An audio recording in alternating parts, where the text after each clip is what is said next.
Watching Seb rolling down the road, RGT riding shotgun a heavy load. Pastor Longhorn waiting to unfold. In El Paso, Texas, tales been told. Hello and welcome to the Unofficial Controller Podcast, your weekly gaming podcast, episode number 236. With me and Seb. You join us here as we've donned our portable recording equipment because we want to get under from Pastor's feet, and we're doing a quick lap of the exterior perimeter wall, the interior of the exterior perimeter wall, which we now know is a chain link fence hastily erected out of wood. So George, Seb, George, Seb, is that? Do you hear that? Is that gas? No, it's not me. Seb, is it me? George. Is it a Texas rattlesnake? I don't know. I think I've been off the meds a little while since I've been in the El Paso, and I think I'm hearing voices. It's me, RGT. I'm in this I definitely am. Oh my God, of all the noises I could give my internal monologue, it's this. Oh, what am I thinking? Look at RGT. the tumbleweed, it's me. RGT, is you? Are we saved yet? Can you see him? I'm waving. Yeah, I can I'm see in him. this tumbleweed near the cactus. Yeah, honestly, mate, I thought it was an hallucination, but, you know, I'd never seen a man. There's a little bit of stingray about you today, because I've never seen a man as a tumbleweed before. But, I mean, is this what, camouflage, or what's going on here, RGT? I've been in it for hours. I've been trying to get in and out of this damn tumbleweed for ages in disguise, following you guys. But I think I'm stuck in it now, so I'm just going to have to do the show from in here. I thought you were channeling your inner solid snake. Yeah, I got a cardboard box.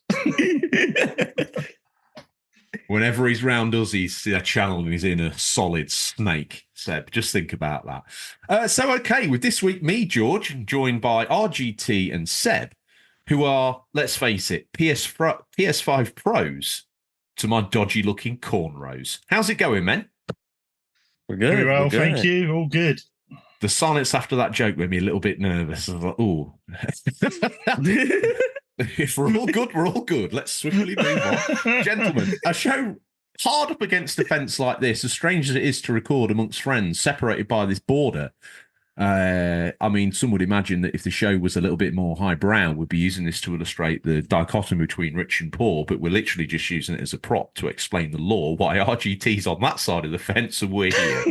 Let's not let that get in the way of a good story. Gentlemen, let's get into it, because there's some interesting things to talk about, and I think we could talk about at least a couple of these topics for 4 or 5 hours. But we want to be respectful of our listeners' time. So, RGT, I've not seen you in a hot minute, my old sir.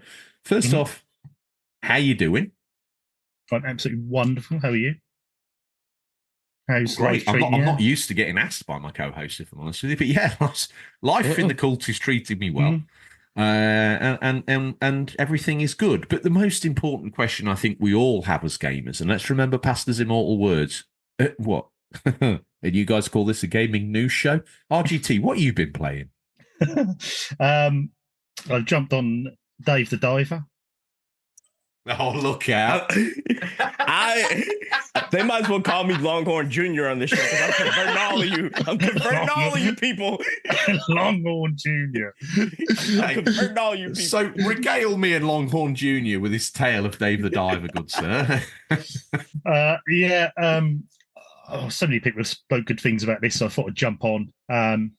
Yeah, loving it. I'm about 15 hours in, I suppose. Oh, wow. Oh, you're deep in it. You're deep. Yeah. Where and how are you playing it, though, RGT? Is it Switch? Is it 5? Is it PS5. Xbox? Oh, PS5. Yeah, been playing on a PS5. So yeah, I was looking for something else to play, and I thought I'm going to give it a go. A few friends have played it, really rated it. It's a great portal game. Now, 15 hours in, we need the review. What do you think of Dave the Diver? Yeah, what do you think? I can understand the high praise for the game. It's very well balanced. It's unique. It's got that hooking story. At first sort of couple of hours, you feel a bit overwhelmed before what you've got to do. But sure. Once you work out, you can hire more staff, you can do bits. Once you start learning everything, really good. And like I say, it's unique. Oh, did you hire staff? Because Oh yeah, until Seb berated me for it. I Yeah, but- flat out refuse because they're wages. Yeah, but you didn't even know there was oxygen tanks. Yeah, that's true. No, I didn't know there were. No, that's not correct. The I cam. know- The shells. I didn't know there were oxygen shells. I Yeah, avoided the them because I shells. thought they were out to get me. Yeah, I've hired staff and taken them all up the levels, upgraded them so they're running around doing it really quick, and just keep maximising all my staff quick as I can. Yeah, absolutely loving it. I think it's brilliant. So I don't train my staff in case they leave, and you train your staff in case they stay. It's a slight dichotomy in the way that we think. I love it. Yeah, Mhm. yeah, I've maximised them, especially in certain areas. So your cooks, you maximise them so that their cooking skills get up. Your waiting staff get them on service, and What's his name? Sushi Banjo or something? yes, Yes. like that, Mhm. I love those cutscenes, by the way, when you start to up your ante on what you're cooking. All those anime cutscenes. And when you discover when you research a new recipe, and he starts chopping, and Dave's face just lights up, and then all bits of sushi starts splashing off his face. It's amazing.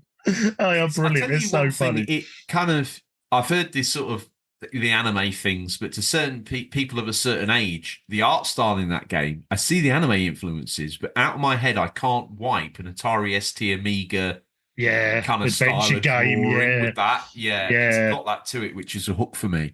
A little bit of nostalgia in terms of, and the way they display as well, they're almost like flash panels. Slightly animated, but not too much. I just thought it was, really well put together. I still go back to it. Are you planning on finishing it, or are you just going to use it? Definitely. Yeah, I've got a holiday coming up in a couple of weeks, so I've sort of been deliberately holding off because I want to carry on playing it when I've got loads of time and getting stuck into it more. So I've sort of been holding off a bit on that. But yeah, I'm absolutely loving it. One question on that. Seeing as like last year's or most recent critical C-based indie darlings were Dredge, which you enjoyed, and Dave the Diver, which you're currently enjoying. How do you see those rating? Have you cooled on Dredge a little bit, or has Dave the Diver supplanted it, or where do they sit in your internal rankings? Also, have you done any of the DLC in Dave the Diver? Because there's DLC in Godzilla. No, I haven't done DLC in either of those games yet. Because I wanted to finish Dave the Diver and then go back into Dredge and Dave the Diver on DLCs. I want to make sure they were done first. But yeah, what you were saying, George, although they're both sort of fishing games, similar premise, they're totally different the way they play. So it's hard to pitch them against each other. But I suppose I like similar things about both of them. I like their art styles. I like the originality of the stories. I like the way it's written. I mean, Dredge was almost written like an old sort of folk tale in an almost illustrated like an old book. And so it's hard to judge. I've both enjoyed them equally, I think. And I'd look out for more sort of games like that nowadays than I do AAA. I think it's I think there's more, especially this year, there's more excitement to have with when you're looking at indies that you can pick up, have a great experience for 20, 30 hours for half or third of the price of a there AAA. Is no opening in the UCP indie team. No. It's a one-man show. Can I be a trainee, Indy? Yeah, join me, and together we will rule the galaxy. Oh, no. Did I ever tell you the legend of Darth RGT? I'm under Indy. Okay, what else have you been scratching around in your little cat bloody litterbutt tray with? A little bit more Trials of Mana, not too much. Just a couple more hours, that's all. Do you know how you gripping with that? Because that is not a bite-sized game. It's chunky, isn't it? The remake, I should say, because obviously it's a 3D of a 2D game. You can complete it in about 25 hours, so it's not huge. But I really enjoy it actually. Nice. I want to just kind of take the listeners on a journey if they've not been with us for a long time. Obviously, historically, you've been a little bit sort of cold on the old JRPGs. But yes. 2024 has marked a sea change in your opinion towards them.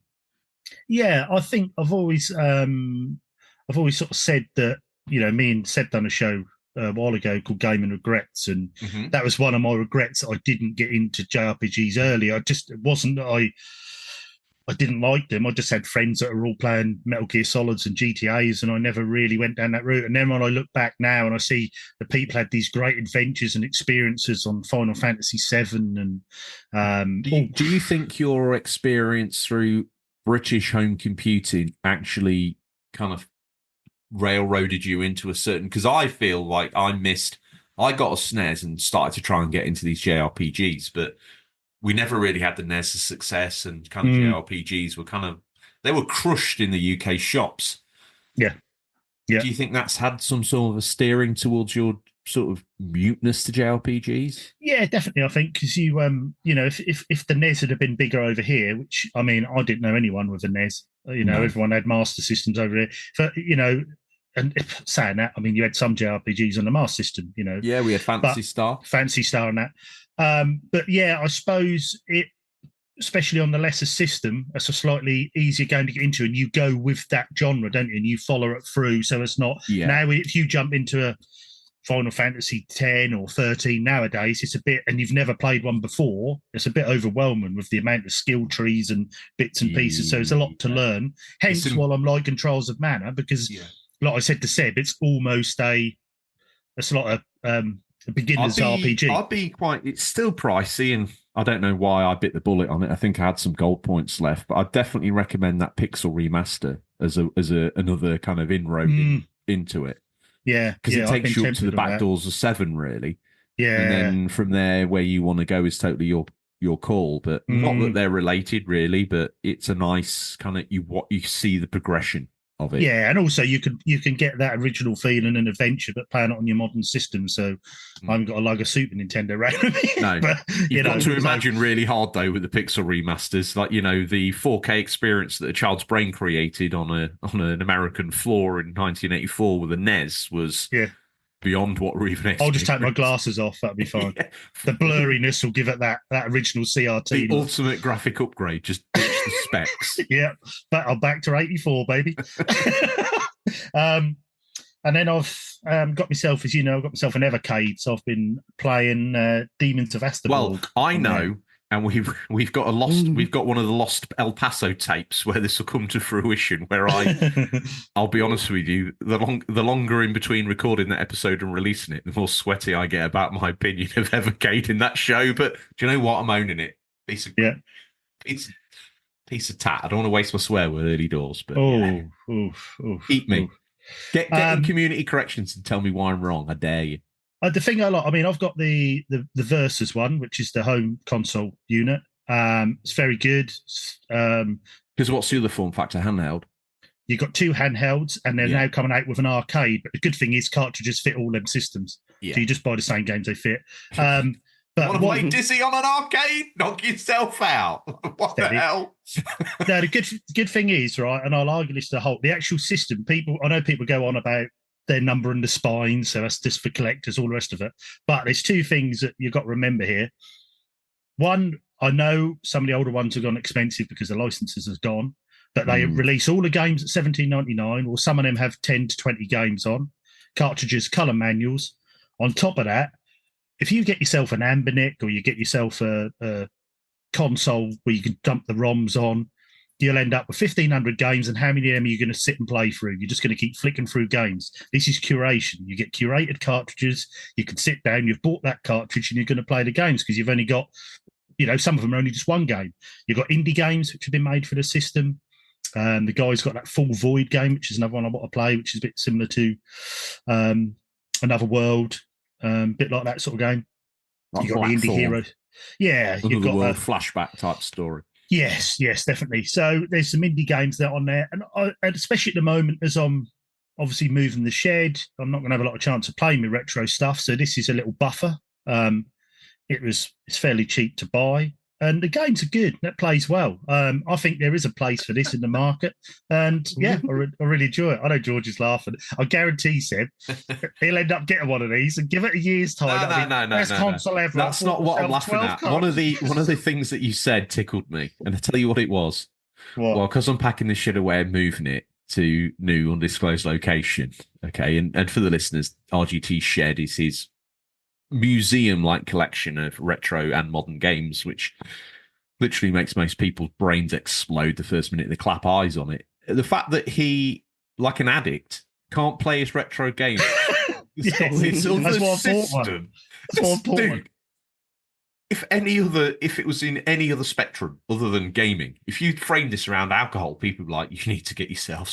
I've got a problem without a doubt. Oh yeah, and that's why I'm laughing. Yeah. There's only one addict on planet Earth that would have to go buy a whole new system so he could move his systems. Yeah, that's literally it. But no, I think I've just got my little collection, Dons. All I've got is my Evercade. Yeah, what about the loft and the shed and the lock-up in town that we've got? The Arctic.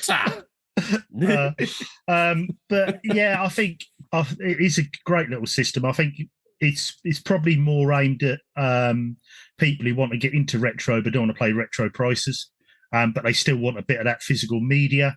Yeah, I agree. I think for those wanting to get, I mean, say a little bit of nostalgia, by the time you've gone deep on the Evercade project, you probably should have wished that you'd bought that console and the one game you were pining for. But the Evercade represents, certainly for the casual retro-inspired guy, someone who reads retro gamer but never quite dips his hand in his pocket. You're right, yeah. Evercade is that perfect kind of gateway, for want of a better word. And it plays really well. It looks, to be honest, really good. Anyone who only has an Evercade in their system is lying to themselves. Yeah, probably. Yeah. It will only be a matter of weeks before they've got a Switch, a Steam Deck, they've got PS5 coming out their ear rolls. Just to keep things kind of brief and moving forward, is there anything else on your menu? I have been playing a little game, and if you look this game up, believe me, you're going to look at this and think this is absolute shovelware rubbish. It's not. It's you're giggling, I know, George. Let me have a go at it. I come from a background of sensible soccer, and this is like a modern sensible soccer with a little career mode called Super Arcade Soccer. It's actually from the guys that made Full Void for the Evercade. Top down, or yeah, it's almost like a little raised up sensible soccer, but it's got a better entry to play. It's a bit easier than Sensi, and it's got a very light story. You buy a club for £1 and you have to get up through the leagues. Okay, is the ball stuck to your feet in this game or not? Yes. So that's the plus up on Sensi, isn't it? Because that's actually, to the newer player, keeping control of the ball once you stop, and the ball has physics, so it continues to move. But controlling the ball in Sensi, I always found in the early days, can stick to your feet in Sensi, but you can lose it. Whereas this, you won't. The only way you lose it is if you get tackled, which is absolute carnage in this. You can completely wipe the ref out if you want. But you can, okay. But it's really good fun. It's got multiplayer. It's got couch co-op. It was a $7.99 game. I heard good things, played it, and I thought this is great fun for a little game. And also, last of all, I've been trying. They have now released the co-op multiplayer for Expeditions.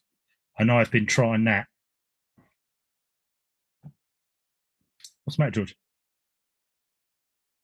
He looks very contemplative. I think because we were sort of SnowRunner buddies online. He's probably thinking about Anno. What did I ever do wrong? Well, you didn't buy Expeditions on launch. Sorry, I moved on. Found someone else that plays. We never finished Snow. Yeah, Seb, exactly. What an absolute piece of anal discharge. Listen, wow. Listen, right? I've tested it so you don't have to. At the moment, don't touch the co-op from my experience so far. It's like... Who sat in my truck? Stay with us. We'll be right back. Do you like video games, podcasts, and reminiscing? I'm actor, video game writer, and total sweetie pie Connor Savage McCabe, and on each episode of Call Me By Your Game, I sit down with a guest for an intimate look at a special game from their past. Did you and your dad beat Spyro the Dragon over the holidays? Or was Halo 4 the one thing that united your roommates during your senior year of college? Stories like these are what Call Me By Your Game is about. From video game content creator Janet Garcia to Hades voice actor Courtney Vinay's, I interview wonderful comedians and game industry friends about these memories. Check us out wherever you get your podcasts, and maybe someday you'll call me by your game.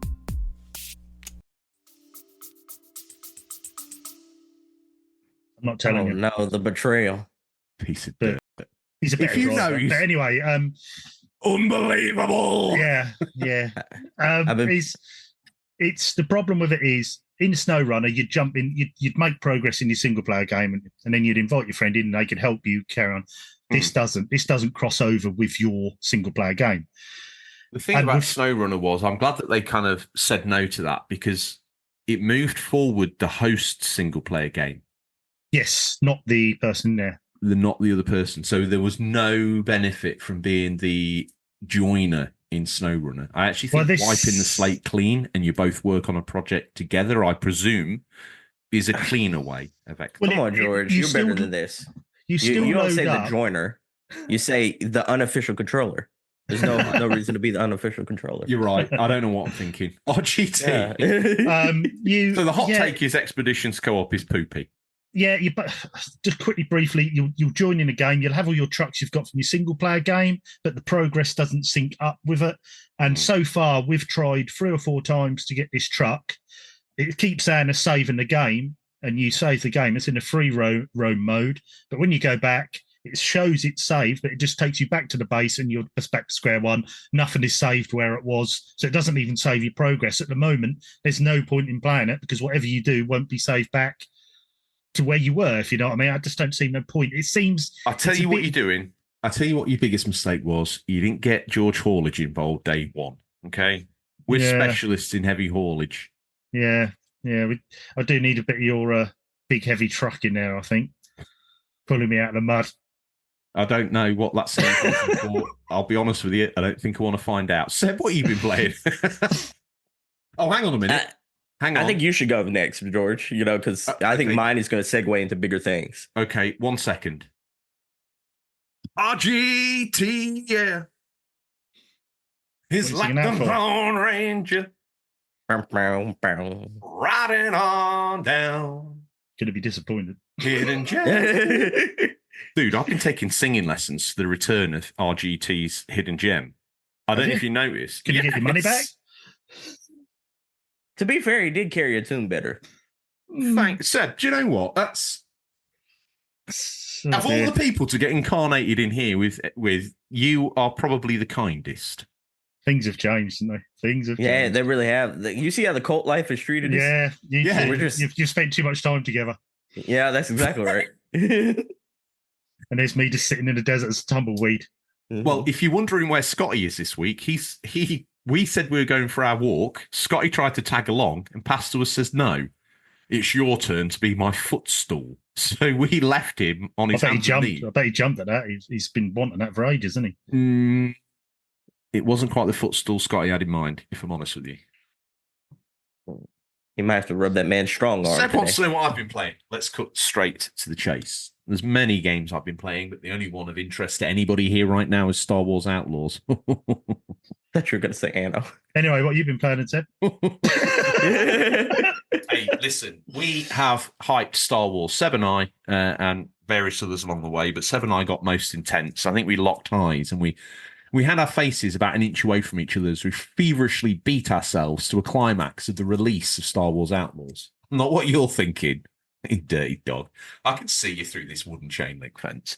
And we determined. Now, I know that you and RGT squeezed out an episode on the Pro Nerd Report, your own area of expertise, your own place where YouTube channel, podcasts all over the place. If you like the sound of Seb and you can't get enough of it, just type in the singleplayerexperience.com, man, and you got it.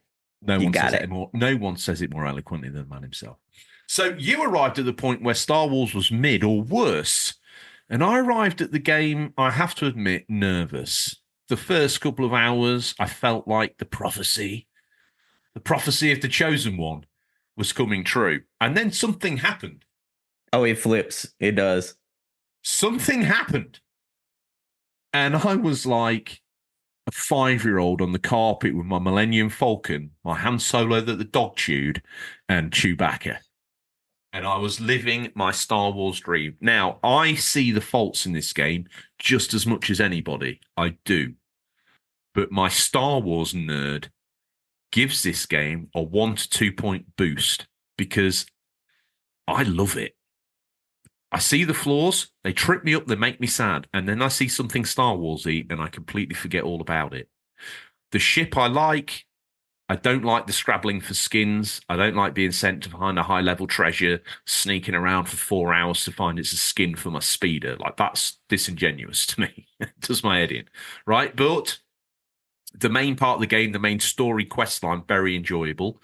Some of the side quests I have you doing did feel a bit Assassin's Creed. You go here, pick this up, bring it here. Right, it's fine. I see the flaws. It's fetch questy. It's fetch questy. The game in general, I see the flaws. When you get fair enough of the way into the game, I was talking to RGT off air about this. The good news is you can equip some charms to your character. Now, this is my loadout now, Seb. I've got these charms equipped where if I take someone down with physicality, melee, straight in their face, I get a boost of my health gauge. So I basically get shot in the chest for about 20 foot as I walk up to this person, punch them 3 times, they go down, boost my health back up to full. I rotate round to the next dude. I sprint towards him, punch his lights out as well. It's not quite how the game was intended to be played. But it's working for me. And You're playing this game like the Hulk game from 2006. That's exactly how I'm playing it. That's how you're playing that game. But RGT said to me, do you if you didn't know who made this game, who did you think made it? And my honest answer to him was EA, because these characters look like being shush now. I'm talking. Daddy's talking. Wow. It's my show. Who have I become? Right. Okay. I forgot where I was going. I got so full of bravado, I forgot where I was going. So EA, you would have thought EA made this game. Thank you, Seb. So I slapped you down and then you helped me stand up after I said. Yeah. That's the sort of son I'm looking for. Okay. Here I am. That's a cult member to a T. Don't tell Pastor I didn't help you up straight away. Don't tell Pastor I fell. Fine. We're all good. Yeah. Yeah, because I feel like the look of the graphics, the weight of the character, add in the glitches, etc. It feels like it inhabits the same universe as Fallen Order and Survivor in that regard. There's got a similar draw style to it, so it all kind of feels collected in the same universe, which I enjoy. And when I first played Fallen Order, the glitches and the weirdness bizarrely actually made it feel more Star Warsy. It felt a bit broken. There was always something about the Star Wars universe that's broken and a bit kind of not right.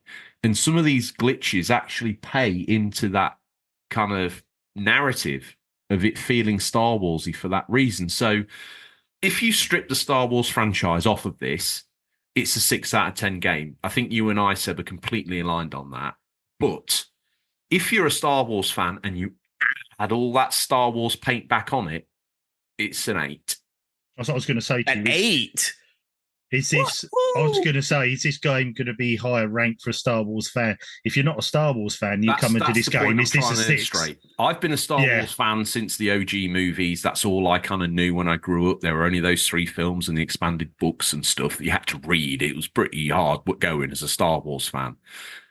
I feel like I'm in that wheelhouse of the OG fan completely. I'm not blocking it or anything. And if I didn't like Star Wars, this would be a 6 at best, and I think I'd have lost patience with it because I do like Star Wars. And as you said the other day in your opening line, Seb, it's very subjective.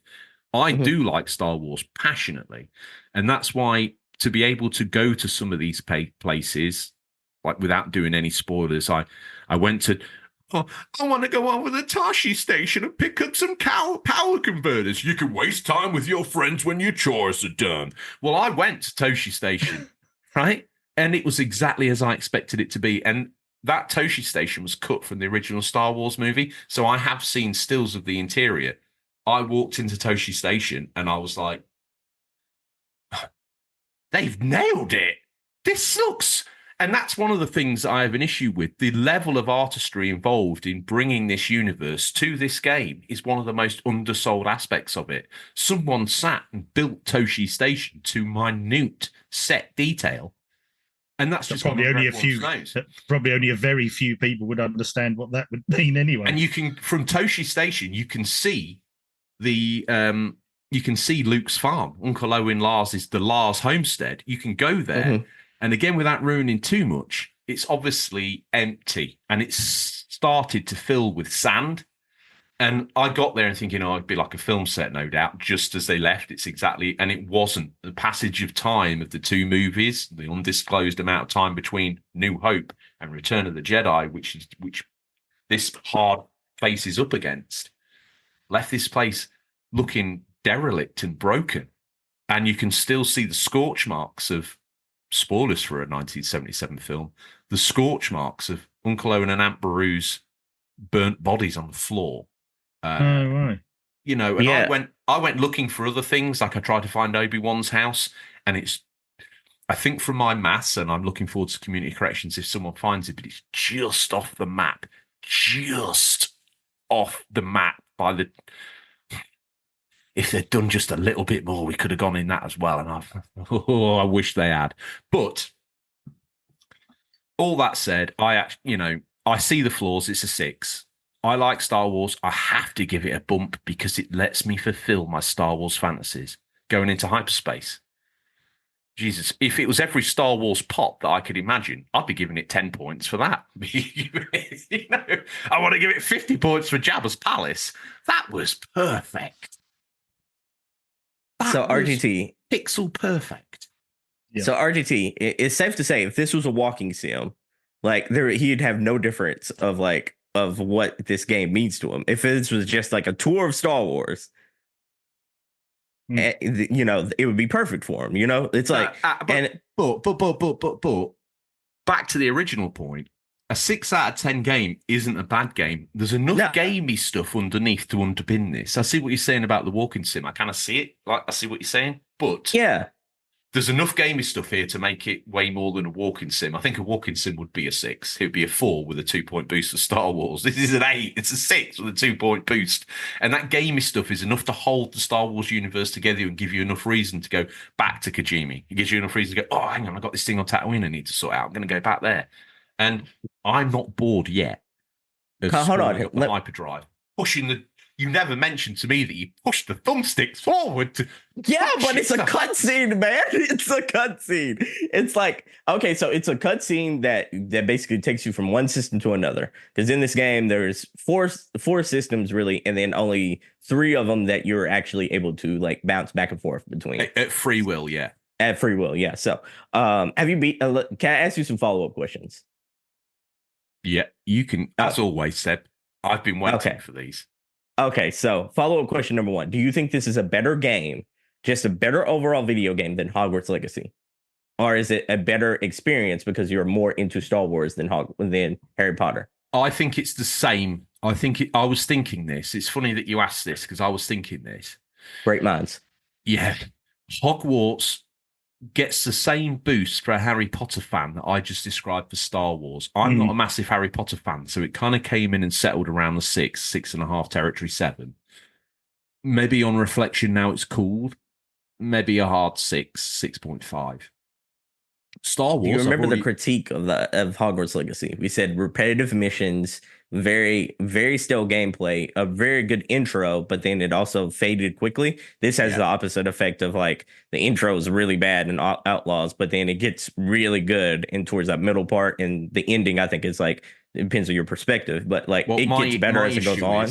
I am right up against the end of the game, and I don't want. The thing is, I don't. This is weird. Every time I go on it now, I tiptoe. I don't want to push the game any further forward. So I've now just sort of solidified in doing everything that I can to prolong this experience as long as I can have it last.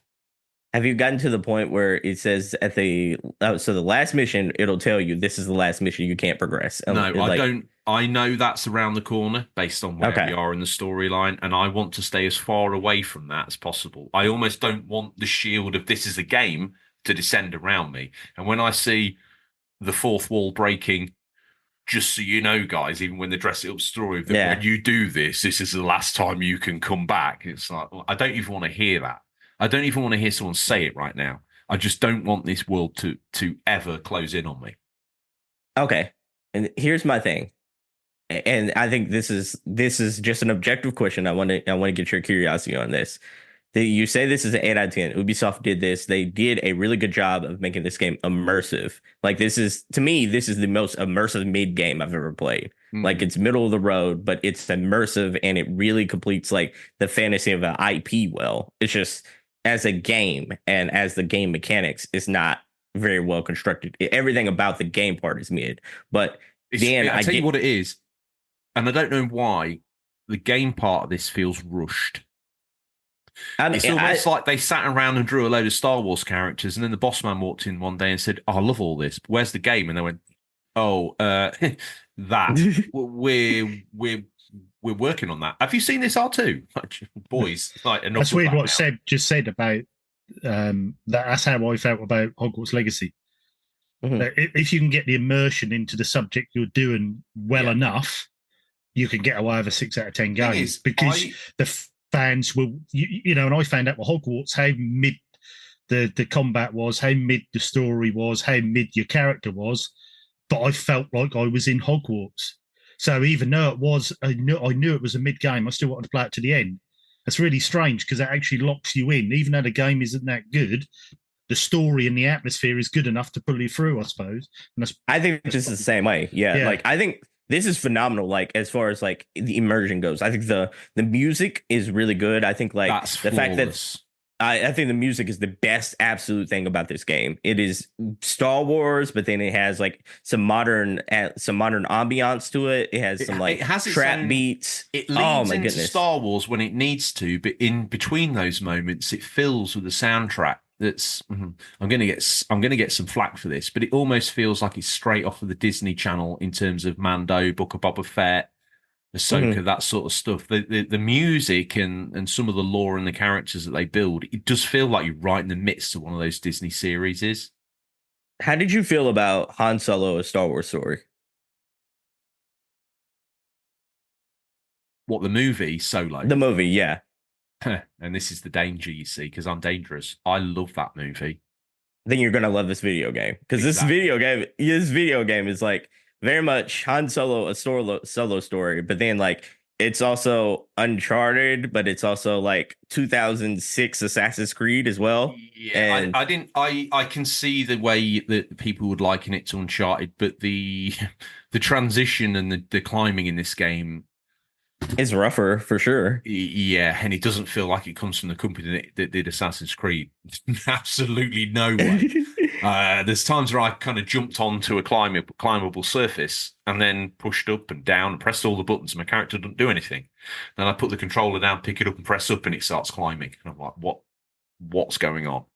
So there are frustrations. In terms of the immersion, one thing that I would have liked to have seen that I think actually breaks the immersion for me is, and I would have preferred this solution, to be honest with you, leave the space combat if it's enjoyable from a cockpit view, but I want to walk into the ship, sit in the controls. When it switches to third person view for the cinematics, like, I get it, but taking off in the ship and flying the ship from a third person view is a massive deal breaker for me. I want to see hyperspace envelop me while I'm sat in the cockpit. I don't want to see it envelop the ship exteriorly. I want that moment of being able to see the stars zoom towards me like I would if I was sat in the Millennium Falcon myself. That's interesting. I understand the switch to the third person rear facing further back view, the sort of tail camera, from a flying understanding, from the ability to make it easy in arcade like to control. Space combat can be simplified by holding left trigger a little bit like No Man's Sky. Kind of feels a bit by the numbers for that reason. So then I wonder, why is it here when the immersion could have gone up 120% if we could have been in cockpit? One thing I do like, though, is some of these systems have space stations in their orbit, and the one above the first planet you're on I didn't know it was up there. Then when I got up there and it allowed me to dock, and then you got the cutscene of the ship flying in and spinning around, I was like, oh, I thought there was just the planets, but we've got kind of these Imperial bases, dodgy smuggler pirate bases stuck in asteroid belts. There's a fair bit going on here. Admittedly, you get there and it's a little bit just another place to get contracts and nothing much more. But the fact that there's the set dressing, I appreciated. So I want to talk about two things about Star Wars Outlaws, and I think like these are two big things. I think like the immersion experience is like fascinating because like I do think this is superb as far as like how hard they went at trying to make this a Star Wars experience.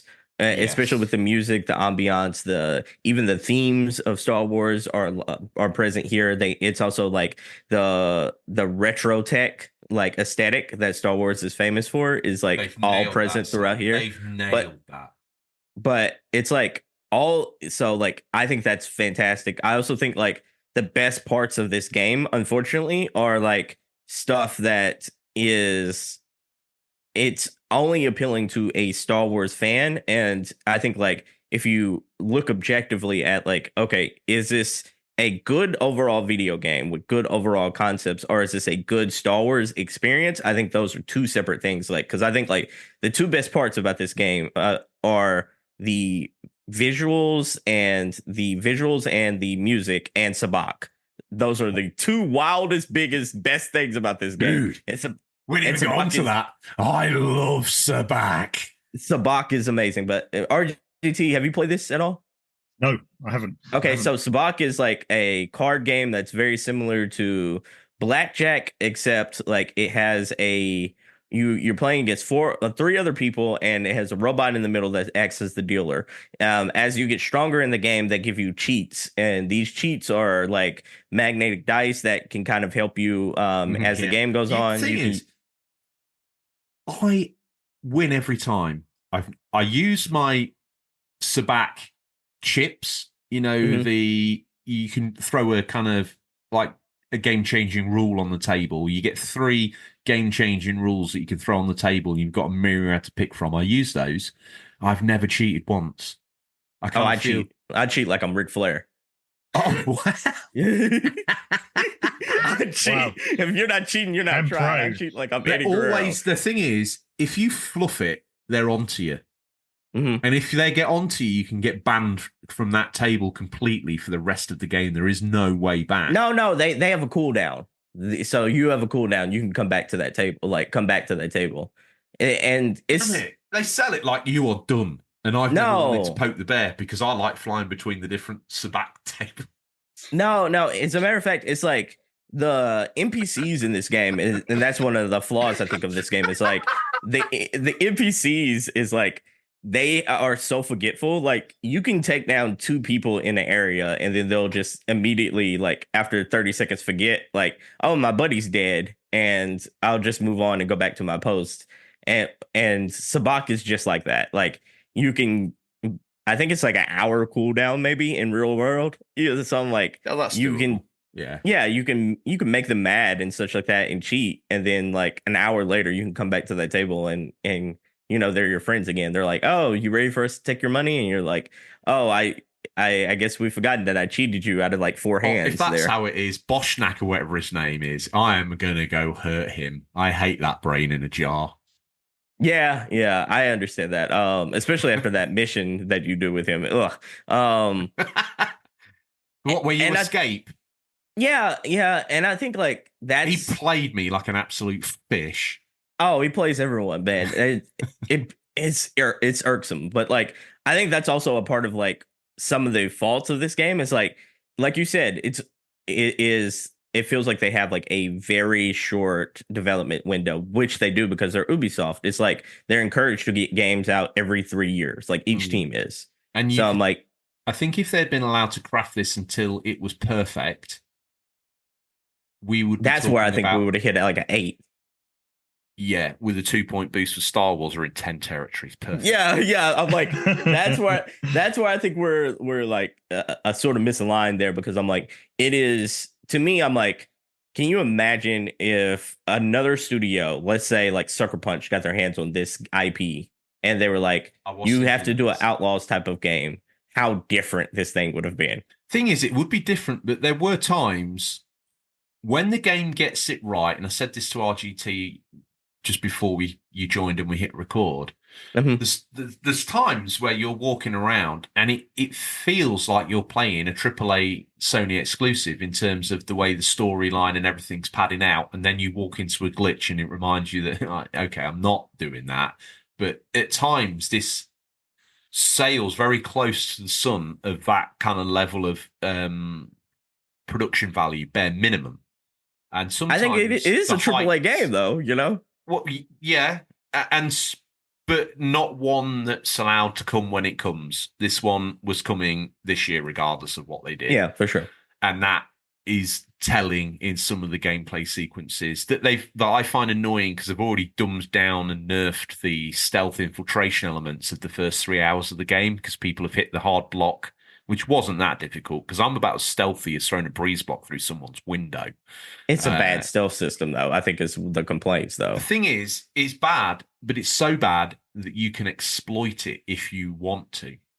And I think if it was really good and the individual guards were really on you and their cones of vision were really tight, like a Metal Gear's got tight stealth because that forms the base of the game and you can experiment with that. This one has...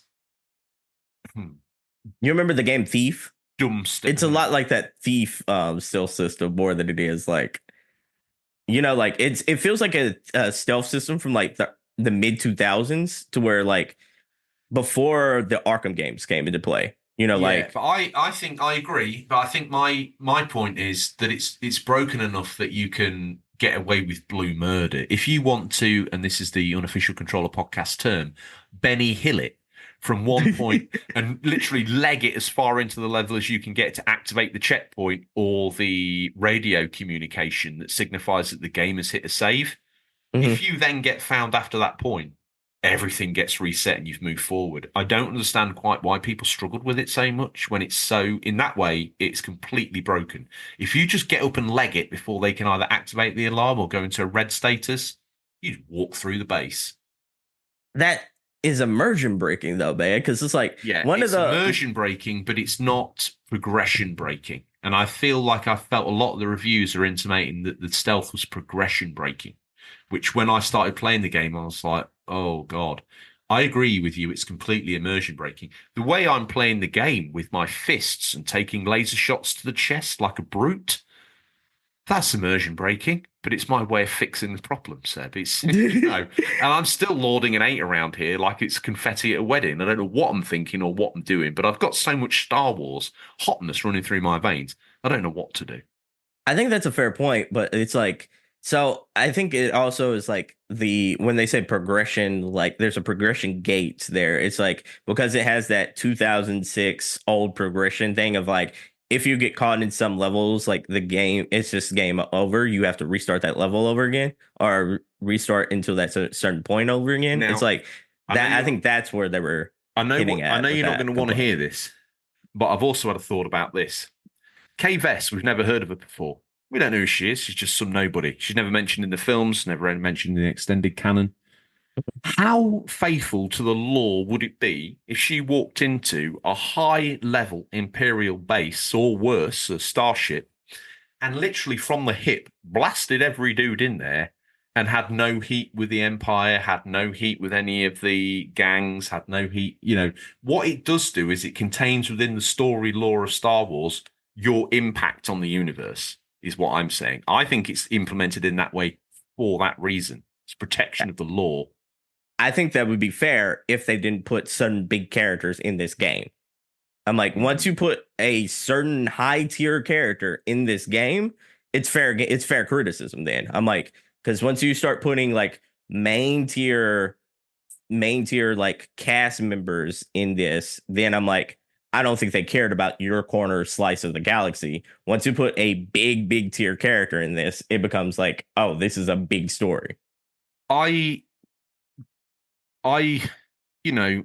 like, Lassie from there's Solo, a huge character in this. Kira is acceptable to me. The other ones that we get towards later in the game, I agree with you. I didn't really feel like, I don't think they benefited it. And I actually would have preferred if they weren't there, and then that protection would have been complete. Because when I see these cameos, it always raises questions. Well, if they're there, then how did they get there?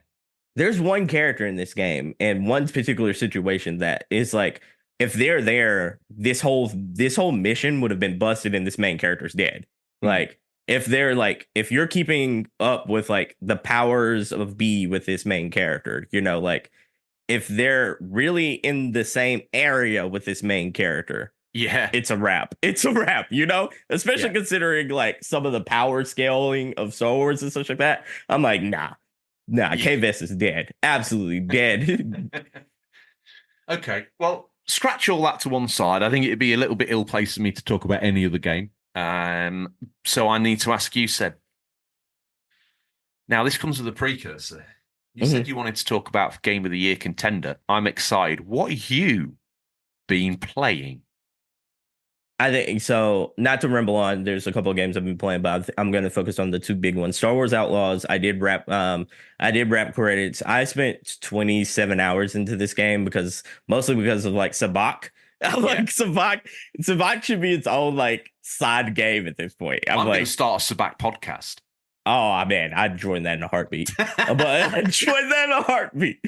no, like Sabak is really good. I think like like we talked about earlier, there are some crowning jewels, and I think your mileage will. This is a game where your mileage will vary. I think it's like Assassin's Creed Mirage last year was very much like this, to where like a lot of people loved Assassin's Creed Mirage. It was universally voted as another mid Ubisoft game, but then like for the hardcore Assassin's Creed fans, it got that bump up, you know.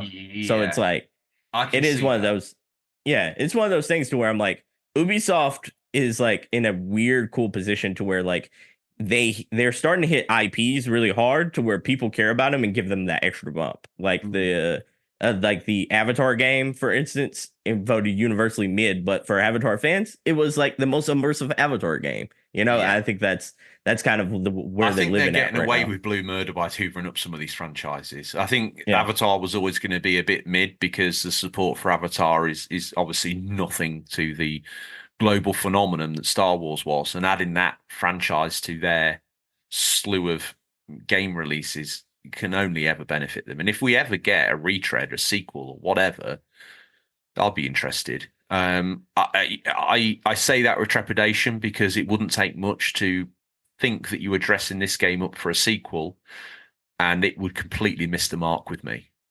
So I don't know. They need to tread carefully.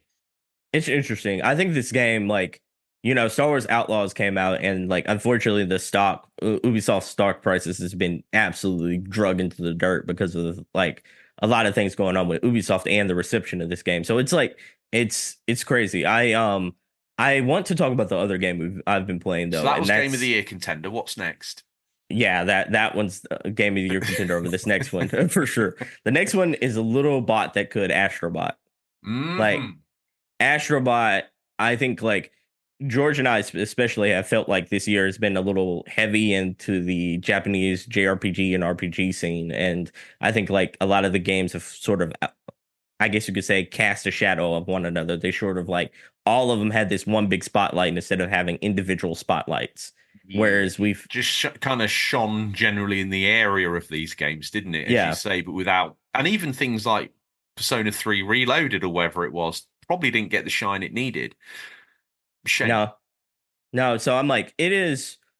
I think Astrobot is the first big single player like cultural event of the year, and I think that's going to help its case for Game of the Year. But like outside of that, I also think this is the most phenomenal 3D platformer I've ever played. I think I think there's a case that this is the best 3D platformer of all time at this point, because I think like it takes the lessons of Mario Galaxy 1 and 2 and like and innovates on top of what was already established. I think this is the best Mario game that doesn't have Mario in it of all time as well. Let's just bring in another voice on that, because RGT, obviously with his retro roots, is like a self-confessed 3D platform guru. Strong words from Seb there, the greatest of all time. Question for you, RGT. Can you see that or not? Oh, I agree 100%. I think from when I played Astrobot in VR, I was always impressed. That the games are always so polished.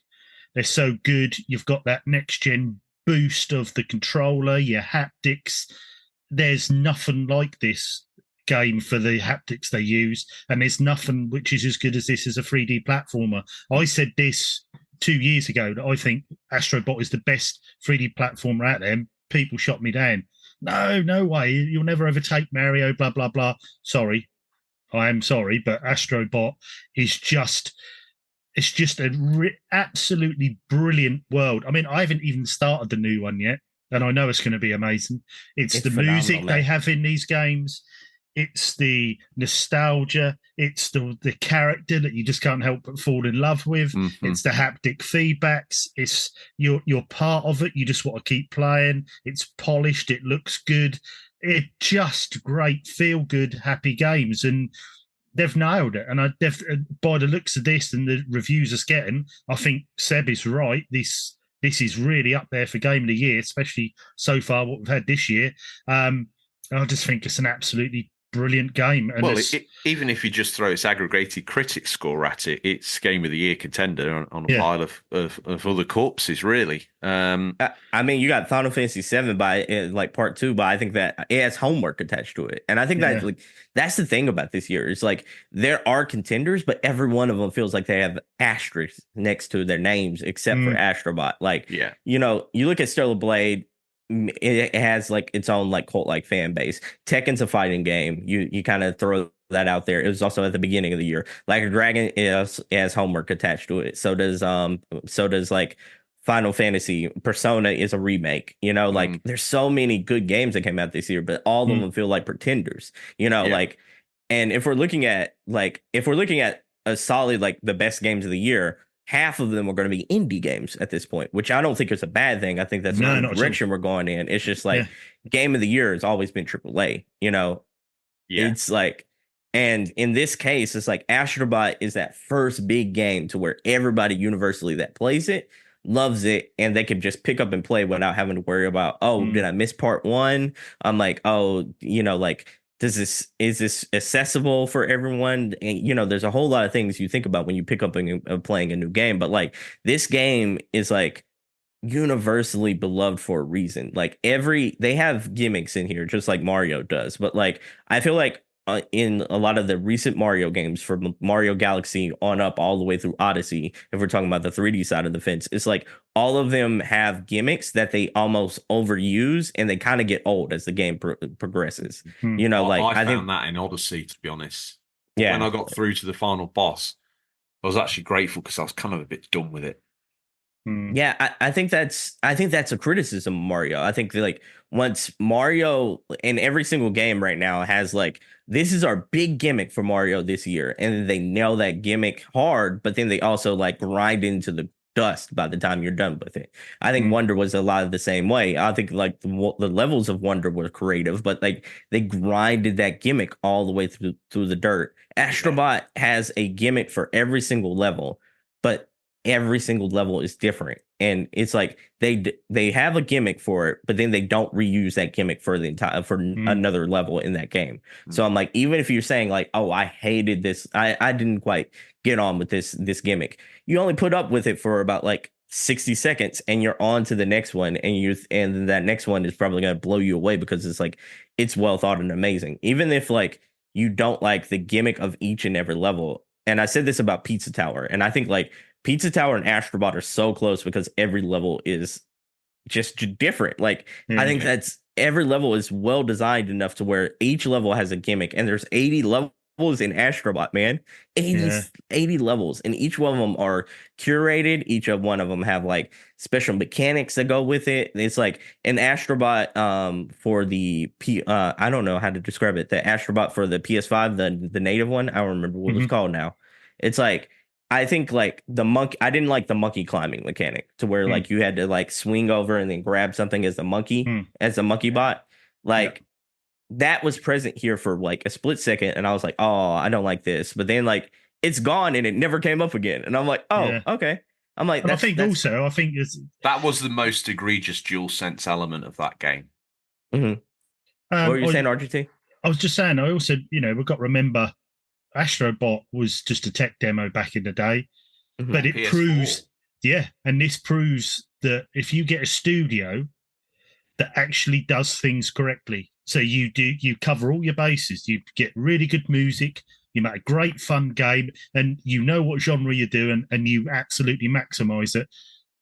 This is what can happen, if you do a game properly. And every game they've just got better and better and better. And it's nice to see. You wouldn't think a game which is a 3D platformer, which is probably now the new mascot of PlayStation, which is an accidental mascot, but is there. But also, I think if you nail it and you get it right and you use the tech, this is technically a smaller game compared to all these big budget games, but they're maximizing everything they got. So the controller, the sound, the looks gorgeous, and this is what can happen when games are done right. I can't wait to play the new one. I think it's brilliant. I think this is, like you say, I think it's going to be Game of the Year contender, if not nailed on at the moment. I think it's fantastic. The crazy thing is, like, I picked up the sticks for Astrobot, and like, I was 30 minutes into this game. I was smiling from ear to ear, and I thought to myself, I'm like, every game that I played this year felt marred in one way or another. Astrobot feels like it is a love letter to PlayStation, but its own independent thing, in the same way that I feel like Mario Kart is like, no one looks at Mario Kart and thinks that's just a big ad for Nintendo, like, even though they have a whole lot of different Mario properties and a whole lot of Nintendo properties. Same with Smash. It's like, it has that Smash-like quality of like being a love letter to Nintendo, but still being such a good game on its own, that this feels like PlayStation Smash Brothers, but with a platformer, but also with like, it feels like all the kids that grew up playing Mario Galaxy 1 and 2 and also played Pikmin came and just like jumped ship and made their type of game that they grew up with in a PlayStation skin, and then also put on like the most polished AAA high quality like assets that they could onto this. Because I think like this is when I talked about like when I ragged on Nintendo and ragged on the Switch of like of what I wanted, of missing what I wanted this generation, it wasn't because I didn't think those games were good. It's because like I think Nintendo hasn't hit the potential of what they could be in this modern era of gaming. And I feel like Astrobot is what Nintendo could be in this modern era of gaming. Because I'm like, I don't think Nintendo has to be that, because, there's a market for everything. They can rest on their laurels and keep putting out the same type of games over and over again with just iterations on top of that. But like Nintendo is very capable of doing an Astrobot. They just haven't done an Astrobot. I think Mario Odyssey, for everything that people say about it, is like, I can look at Mario Odyssey and think like, I've seen everything that game has to offer in 8 hours. Like, even though they might switch up a couple of things, it's like once that gimmick of Cappy wears off, it becomes kind of like a sterile Mario. Like, Astrobot feels like after 80 hours, like there's a God of War level that you saw in the trailer, like that you saw in the trailer. There's a whole level towards the Leviathan axe system. And it's like, they took every single like aspect from all their major studios, whether it be like the axe system from this game or like the bow system from this game, the zombie system from this game, and they combined all their best systems into a 3D platformer.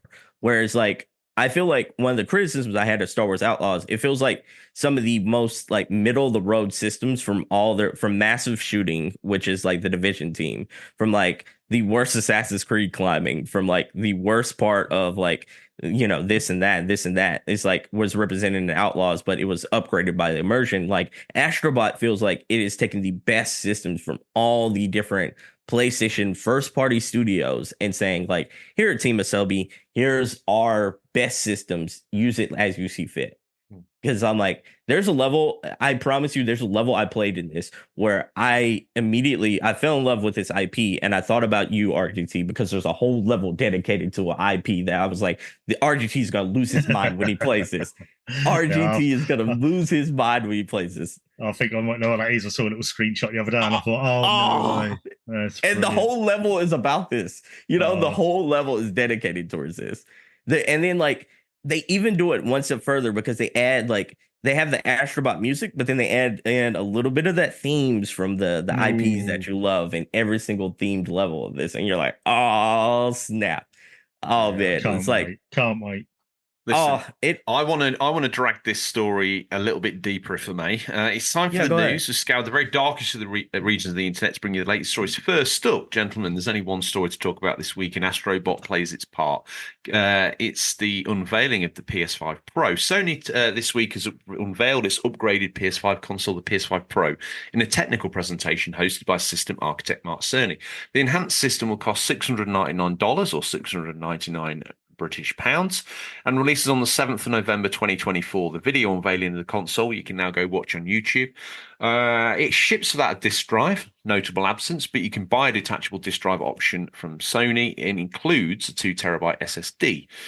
During the 9-minute live stream, Cerny demonstrated how the PS5 Pro represents significantly over the power of the current PS5, having referenced the big three: a larger GPU, advanced ray tracing, and AI-driven upscaling via the PlayStation blog.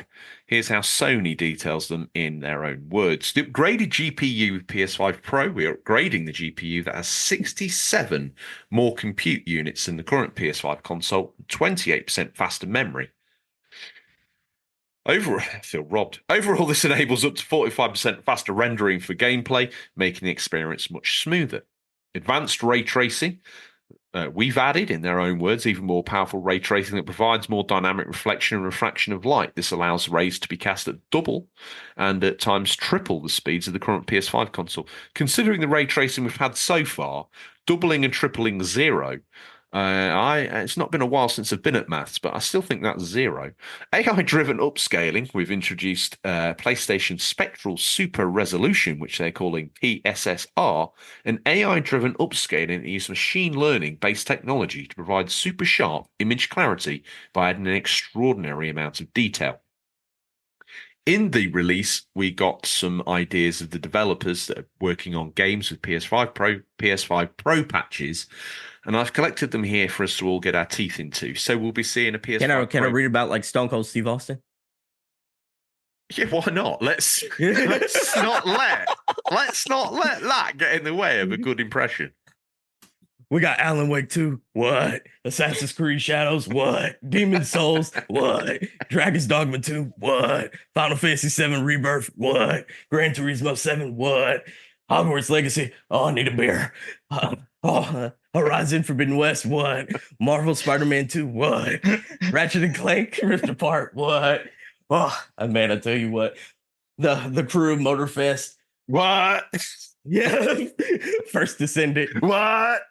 The Last of Us Part 2 remastered. What? Now. Yeah, and all them sons of guns. Let that just settle down for a minute, because there's some bits in here that I want to get stuck into. The first one I get stuck into is why they're showing me games that I've already completed. I was going to say exactly the same thing.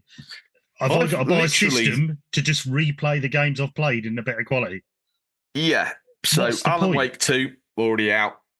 I fell off the wagon with it, but damn near finished. Assassin's Creed Shadows, it's not out yet, so interesting. That's getting a pro patch makes sense considering when its arrival is.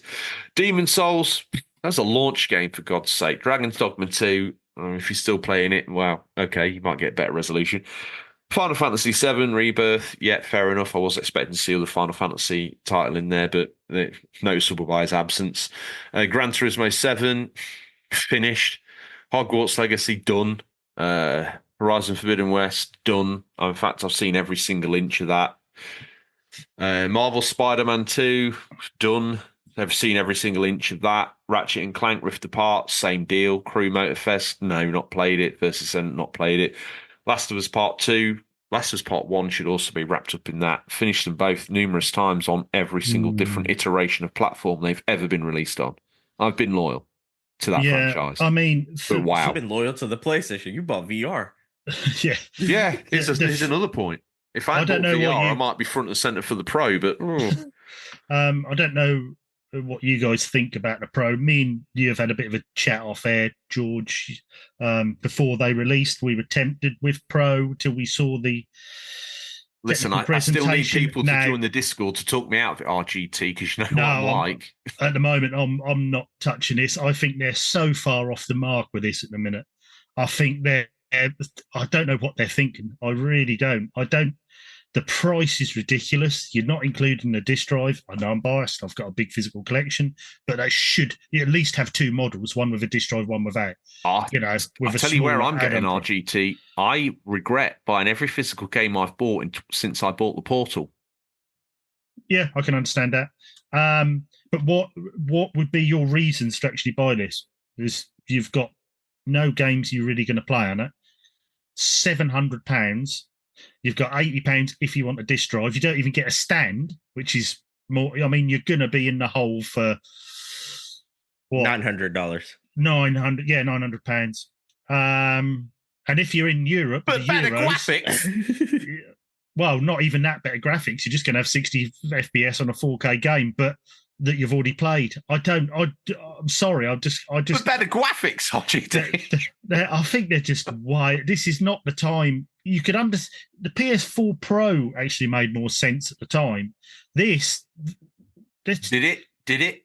Yeah, I think this makes we had about as games. much sense as the PS4 Pro. No, And not at all. no, not at all. no. Way off. Way off. No, the original PlayStation 4 Okay. sounded like a jet engine taking off on Dude, some of these games. If it you wasn't know? for the Yeah. efficient cooling in this PS5, you'd be thinking it was done by now. The only reason why we don't think these consoles are being pushed, and they are, because look at the amount of options we've been provided. Oh, okay, so we talked about the game being 4K 30. Well, there's a bit of a compromise. And I actually thought the way they led that video with the button slider between performance and fidelity, I thought they should have labored that. Because the way these consoles are designed now, they're never going to get hot. The fans aren't ever going to kick in. Historically, we knew a console was on its arse. There's my swear word. We knew it was on its arse. Say it twice, I can use it once. Because we knew the fan was kicking in, the thing was scratching, it had smoke coming out of it. You knew it was done. But it's so much more hidden now because the consoles aren't making the noises of a console that's even under 10% of load. But the actual place where you see the delineation where the console is struggling is the choppy frame rates, the 4K. Is that the console 30s. though? Is that the development? That's the development though too. But like here's but the is it? counterpoint. Here's the counterpoint though, and here's why in this generation people aren't feeling like they've gotten a big like jump up with this latest console is the fact that we haven't seen a lot of games be exclusive to this console for us to actually feel like we've gotten everything out of this console. So I'm like, when you look, And also you've got to remember the PS4 Pro took us from 1080 to 4K. This is just taking us from 4K to 4K with 60. This is all this is doing. It's actually delivering what they said they could do on day one with the PS5. Exactly. That's a good point. And that's a good point. It's like people haven't But the felt PS4 Pro delivered what they said the PS4 could deliver day one that couldn't. What, 4K? No, not that, but all the other stuff that goes with it. Yeah. Yeah, but it was. Sorry, Karen. No, I know. I think that's a good point because I'm like, TVs felt like they made a big jump up from that PlayStation 4 to that PlayStation 4 Pro. Especially like FDR or I'm mixing up my HDR. Thank you. I was thinking about something. You stuck a precedent in your television. Yeah, I was thinking. Here in the United States, we just had our presidential debate last night and stuff like that. So I was like, my mind was elsewhere. But like, is that Franklin Roosevelt with the TV? Yeah. I was like, completely scatterbrained there. But like HDR with HDR took a big leap. In this generation, we've had nothing that made us feel like we've even seen what the PlayStation 5 was capable of, aside from what Spider-Man 2, but that was, Spider-Man 2 and maybe Ratchet and Clank. That maybe I think Ratchet and Clank is a bad example. I think Spider-Man 2 is probably in the sweet zone of being that game. With no previous history of previous incarnations, bar its game that it's superseded with its sequel. But every other PlayStation game, at least most of the PlayStation games, came out on PlayStation 4 as well. So I'm like, well, I was going to say I jumped on one of my favorite places to hide out is Reddit, and I jumped on there to see what people were saying about it. And the best comment I saw, and I'm going to attach it to this property right now, is someone wrote on there, "Oh, nice to see the PS4 Pro getting a release," and I thought, "Oh." That cuts, but that's true. Mm-hmm. Because all we've had really is PS4 games. So what are we getting? We're getting the PS4 Pro. That was the 5, and now we're getting another Pro on top. And one of the selling points of this is that it's going to do backwards compatibility PS4 games better. I mean, Wow. I think all this, presentation makes a lot when it comes to marketing. And I think like they could have done two things to really showcase this in a better light to make it easier to swallow. I still think this concept is wonky, but like make it easier for people to digest. One, give it to Digital Foundry and have Digital Foundry do this Without a whole doubt. little interview. Without a doubt. Because I'm like, they're established, people know them, people trust them, they're the tech guys now. Like their words mean more than Mark Cerny's words at this point. but that's the reason why they couldn't have done the launch of this console for Sony, because they wouldn't be able to show that delineation between being bought and offering an opinion. I mean, it is what it is, but like, like once you're an established person, I'm like, you get that bump, and people would have trusted, even if it would have won you over. Well, they've got a pro deconstruction video, and that's interesting. Because they make some solid points about the price. They make some solid points about these GPU upgrades. Yeah, don't get me wrong. I mean, what was his words? It went down like a tin of cold soup or something like that. He's right in terms of the pricing. Completely misplaced and mismatched. But that's the price of these things now. I think that when we get to PS6, we better start saving now, because I can see that being thick, because don't forget, we're going to want to see an improvement with the PS6 of at least this over the Pro. I mean, that's understandable, but like, I think you're knocking on the door of £1,000 for the PS6, and you better be happy. I think the way consoles are going, it's leaning more towards the cell phone market. Yeah, it is coming, but we're leaning more towards the cell phone market of like, there's going to be 3 different iterations of every single console if they even do a console going forward. I mean, that's the thing we need to use to bear. That's, I think, one of the things. We get a phone, we don't grumble about it because it's all wrapped up in our contract and we pay for it. I'm not suggesting that consoles should be sold this way, but it does massively nose into the dirt the conversation about what these phone units are. If you paid them RRP, MSRP at the door, they are phenomenal amounts of money. £1,000, £1,300, £1,400, £1,500 for a Pro Max version of the iPhone or whatever. We're up there.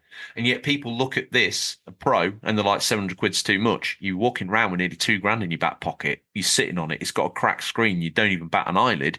Yet £700 is egregious. It is. One's for entertainment, and then one is also, like for your lifestyle at that point. Like it's a quality we of call life that thing. Entertainment.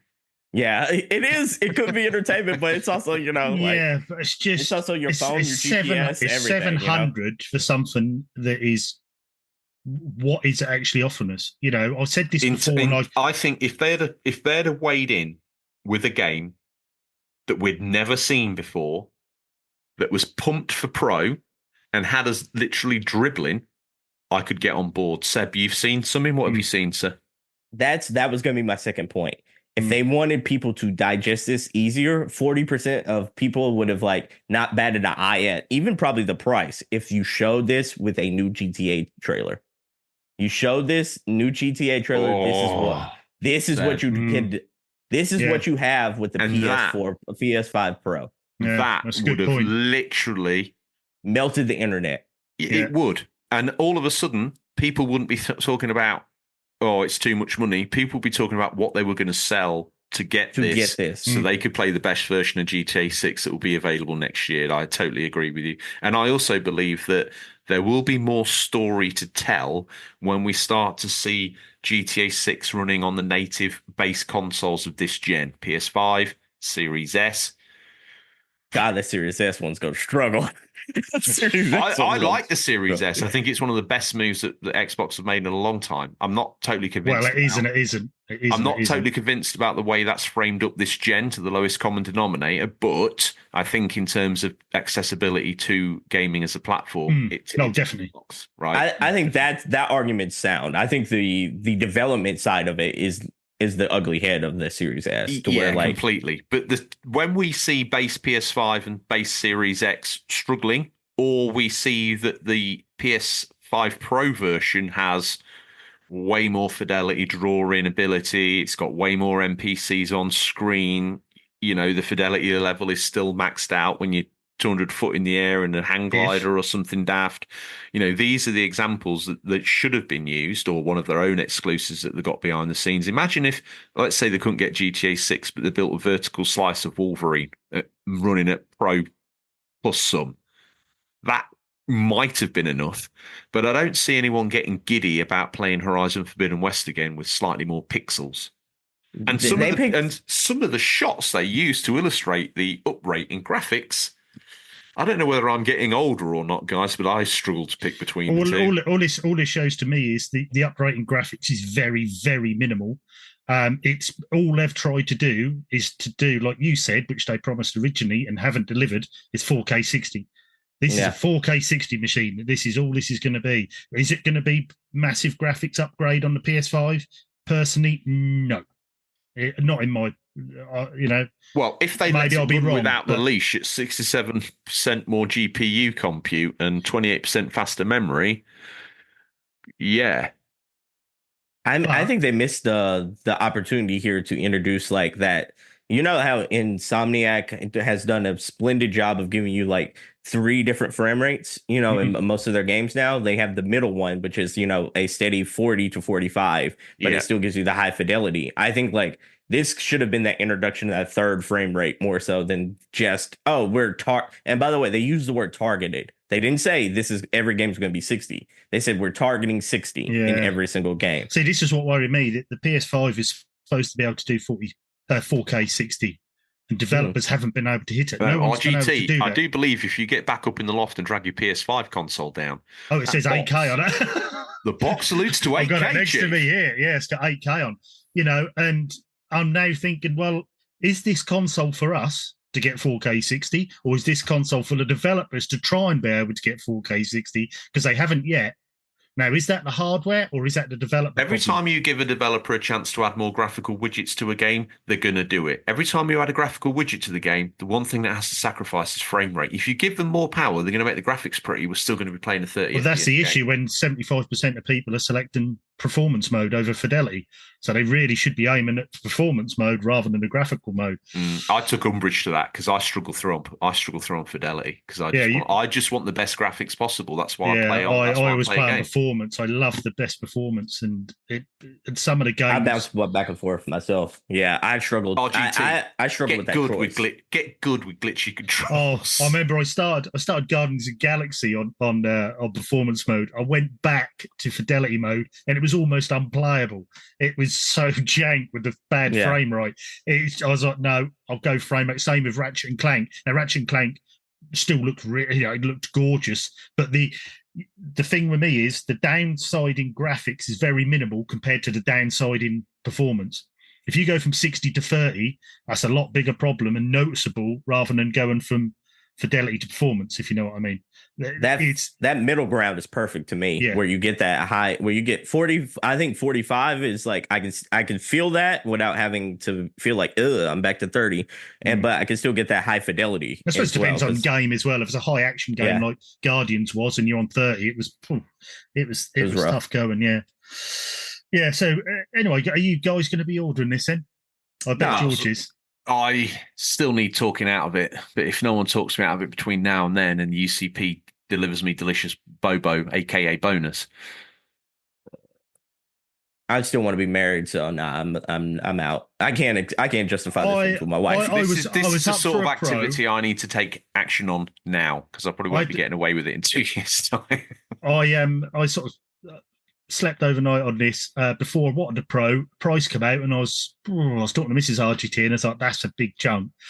And then I sat down and started looking, what am I getting for this 700? I don't think it's worth it. I think how many switches that is? I'm out. Yes, 2.5. Yeah, 2.5. I don't drop a price. It doesn't sound so bad when you say it's only 2.5 switches in cost. Yeah, that's why. And a light. But I also said switches plus a light. I said a few years ago, and I think I said to you, George, and you said, "Oh, it's 2 different things," which it is. But I said they seem to be concentrating more on hardware than the games. The games are getting less and the hardware's getting more. Now, I know, like you said, the gaming side is different to the hardware side, but they seem to be knocking out a lot of hardware that probably isn't selling what it should be, and we aren't getting the games. Now, whether that's coinciding with each other. You need to let them, every now and then, I feel like, well, most developers, they kind of cotton on to the fact they're not making much money straight from the console. If you were a financial director in a business, you would look at the console thing and you would see the loss leading money or the break-even money just, and you'd be like, oh, crikey, we need to fix that. What can we do? And you try and do other hardware SKUs to try and remunerate the business.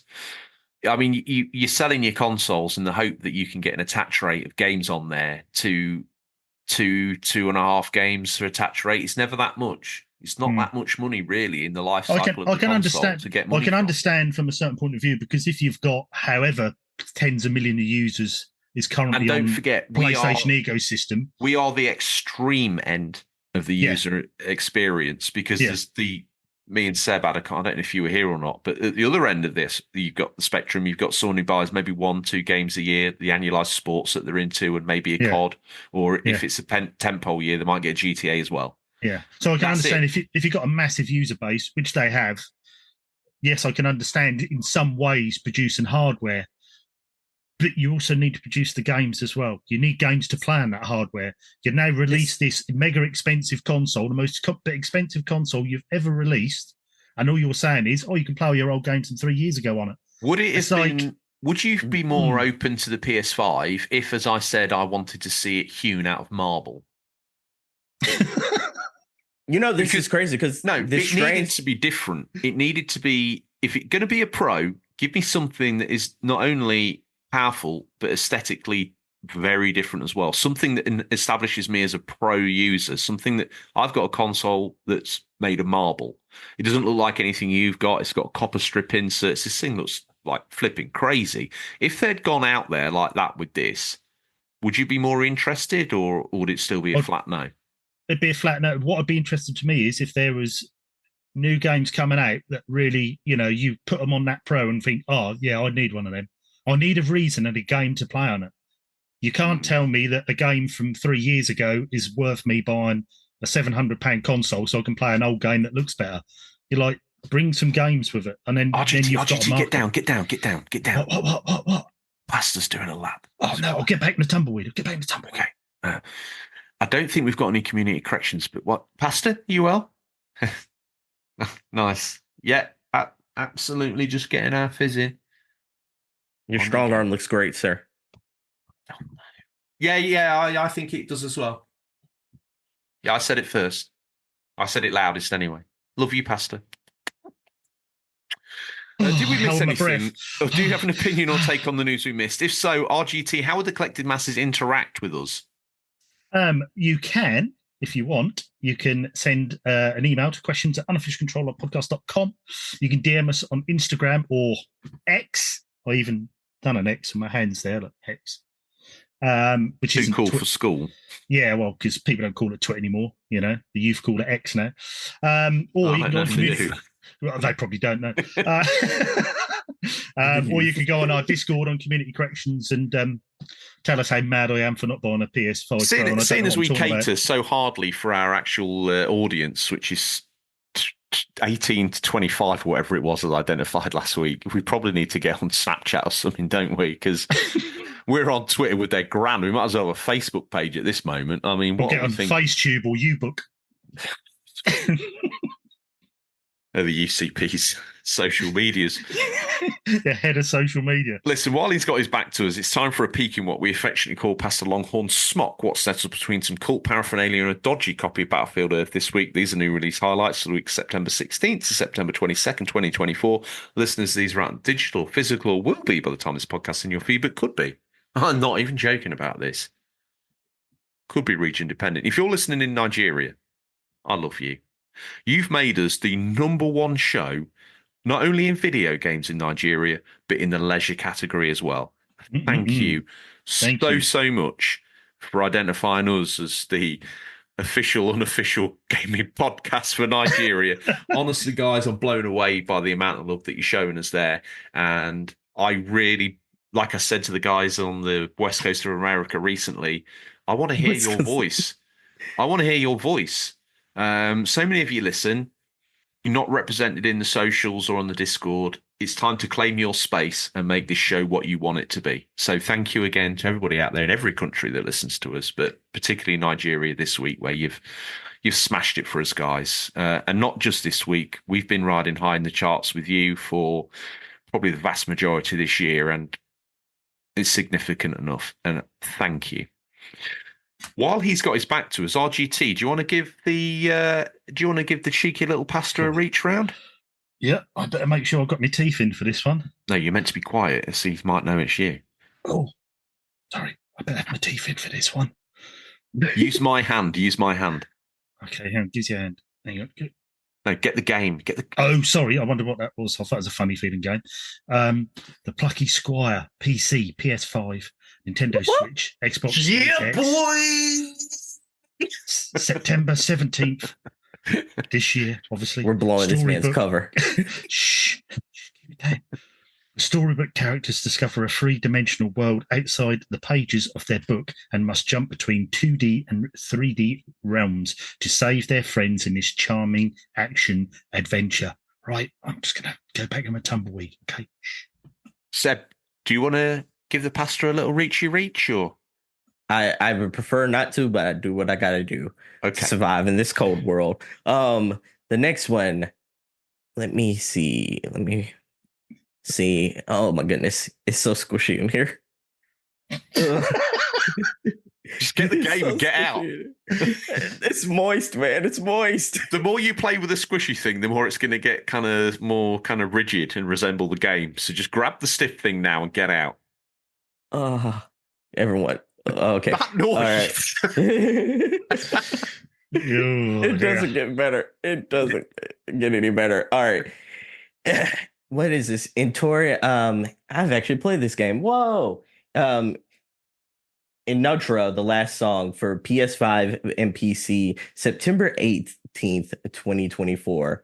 Inotro, the last song, is a Souls-like set in the beautiful sunlit world inspired by we've got another Souls-like. Italian folklore where the brightest suns cast the darkest shadows, where unique role-altering mask and face formidable foes and alter reality with the power of Ondor to unravel the secrets of Inotra. I've actually played this game. Any good? Yeah, it's good. I'm not a Souls-like person, so this isn't my like mummy, but no, it's fun. I think this is like Bloodborne and Lies of P is how I would describe this game. If you like that quicker style of like Souls experience, I do think this is more Bloodborne and less Lies of P, because Lies of P I would probably put more action centric as far as like Devil May Cry kind of thing. But like, yeah, I think this is really cool. I met the developers at PAX, really nice people, and I loved their story about like how they called out Xbox recently in the development of this game. They were like, it'd be really cool if we had an account manager for this game, and we really love to put this on the platform. I think they said that Xbox hasn't even responded to them, have they? Yeah, they've been trying to contact them and everything. They just haven't. They're like, we would like to be on there, please. Yeah. And I'm like, I think this is indicative of that bigger problem with Xbox of like, yeah, a lot of developers would love to put their stuff on there. Like, was it Black Myth Wukong? Yeah. So I'm like, yeah, I think these games are both good. I think the Plucky Squire being on, was it PlayStation Plus this month? It's the big PlayStation Plus game this month. And I'm like, I think that's really cool. I hope people check it out. I think that's my mummy, if I'm honest with you. Yeah, it's mine as well. Working toward. Well, what are we doing? That's my pasta vassa. RGT is already trying to get us out, man. He's trying to get us out. While Pastor adjusts his smock, RGT, can you provide us with a list or an up-to-date list of current subscribers? You'll have to bear with me. So I'm in the. We're gonna. I'll tell you how we're gonna cover this. Not in the edit, because that would be too cool. We're gonna do it by me asking Seb, what are you hoping to play? Well, now that I'm wrapped up Star Wars Outlaws, I'm probably going to. I might play the Plucky Squire. I might get into that a little bit. I think I'm probably going to play a little bit of the indie side of the fence. No surprise there, but like, there's a couple of games out there that I'm looking to really get into. In particularly, I finished Squirrel with a Gun. It was okay. I liked it. It was mid. Good. It was. If it had a Star Wars level, it would have been 8 out of 10.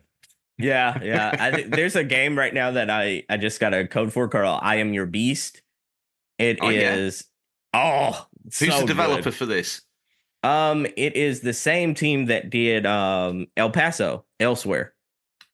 Oh, really? Yeah. Why haven't you got them to sponsor the show, Seb? Come on. Tell them that we're based in El Paso right now. Yeah, I should. I really should. So it's the same team that did El Paso Elsewhere. I tell you what, because I like the cut of their jib, get them on the email, genuinely mean this, and tell them we will run them a free promo spot for 4 weeks if they would like it. You don't get much better than that. I like that.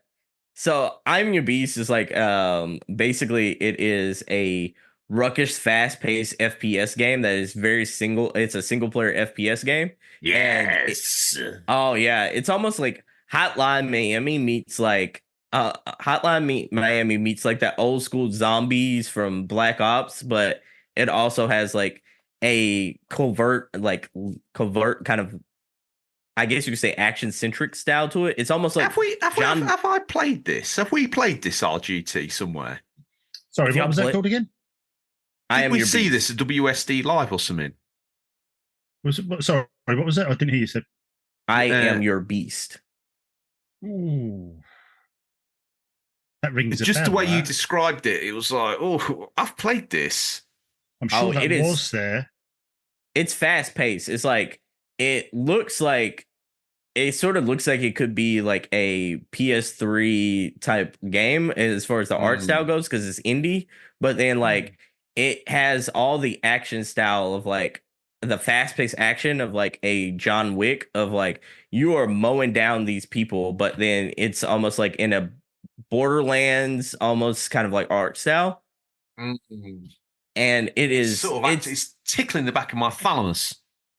Oh, it is so fast paced, and like the action is so rigid. It might be the best action game I've played this year, because it's like high praise.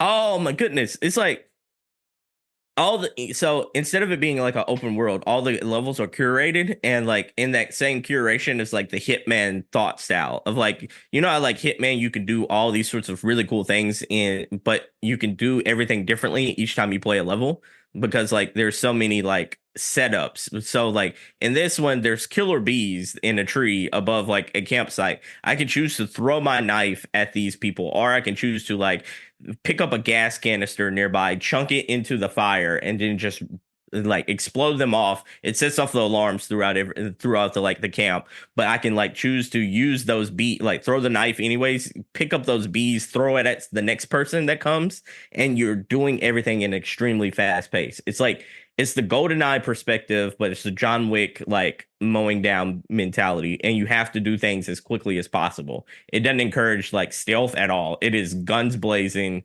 It is an FPS to where like forget hiding. You are just going in and you're trying to mow people down. I love it. Yeah, it's fun. It is really fun. I think like, and for the price, you know, like I got to go. What is the MSRP? But the MSRP is like $15. Ooh. Oh yeah, I think this is like RGT was saying, those indie games are coming hard lately, and this is a good example of another one. It's called I Am Your Beast. So yeah, I'm probably going to be playing a lot of that, and then I'm probably just going to wait for as far as AAA goes. I really don't have anything big on the docket. I'm playing what is the mythology game? I've been playing a little bit of that. How's that? What about you, George? Oh, it's all right. Well, I was just going to turn to RGT and say, talking of shuddering and coming hard on indies, have you got that list yet or no? Yes, I have just forwarded it on to Seb, and I'm okay. So you regale us with what you're hoping to play, then, sir, and we'll then do our list of loyal supporters. Yeah, I think it's going to be more Demons of Asterborg. Really enjoying that. Expeditions is tough at the moment. Maybe try a bit more of that, see if we can work out if it will save or what progression we get. Definitely more Super Arcade Soccer. That's karma for cheating on me, BTW. Yeah, probably. That's you behind the scenes hacking the network, I suspect. And Yeah, a little bit more of Dave the Diver, but I want to hold off because I want that as my Holiday game. Yeah. So I'm holding off a bit on that. But yeah, so that's pretty much what I'll be playing. How about you, George? I am going to slip and slide this weekend into, like I say, I'm tiptoeing around the end game of Star Wars because I just don't even want to smell it. But I'll probably have a good go on that tonight. I will also throw myself on completion of that, or maybe before, I'll throw myself into Astrobot. I do feel like those games can run concurrently. I need to get back onto Like a Dragon. I just need to get that finished now. I've kind of jumped that hurdle that I was stuck at. And guess what, Seb? I didn't even need to change my job type. I just absolutely over-leveled them. And I went in. So you just did the hard thing and kept grinding until you got stupidly high leveled. Absolutely, that's how I solved that problem. I could have switched jobs, but I said no. I've never had to do this before in Yakuza. I refuse to do it now. So I just went out and grinded through their Colosseum. In this one, it's like a building site that you go up the floors in.